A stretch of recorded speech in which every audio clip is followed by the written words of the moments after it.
تاسو چې د کوم کتاب ته ګورئ د دې کتاب قیمت په وینو ادا کړی شو.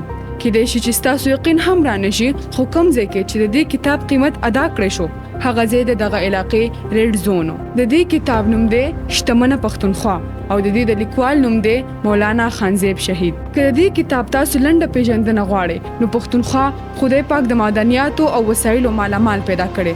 هغه ټول وسایل په دې کې شته کوم چې خدای پاک په سورې رحمان کې ذکر کړي. خو ولې بیا هم پښتون یا په پردي ښار کې ډرایور وي یا په مزدورو پسې د ملک بهر او د هغه بچي په سړکونو سوال کوي. په دې کتاب کې دا خبره ډیره واضح کړی شوې ده چې محسوس خلک اول ترهګر جوړ کړي بیا دغه ترهګری خلاف اپریشن شروع کړي او بیا په دغه اپریشن کې هم دغه علاقې وسایل او معدنیات ضبط کړي. په پښتونخوا کې او بیا خاص کر په قبایلی سیمه باجوړ کې مولانا خانزیب یو پر امن پاسون کول غوښتل خو هم دغه پاسون کمپاین دوران کې مولانا خانزیب ډیر په بېدردۍ سره شهید کړی شو.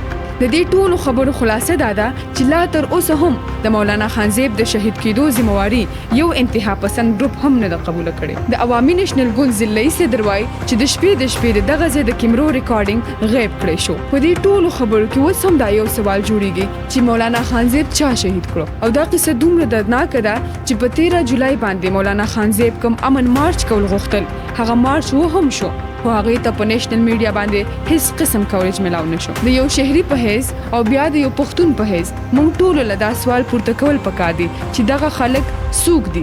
مولانا خانزیب چا شهید کړو او دا مافیا څنګه دومره مضبوطه ده چې هم د امن خلاف ده او هم یې میډیا په کنټرول کې ده؟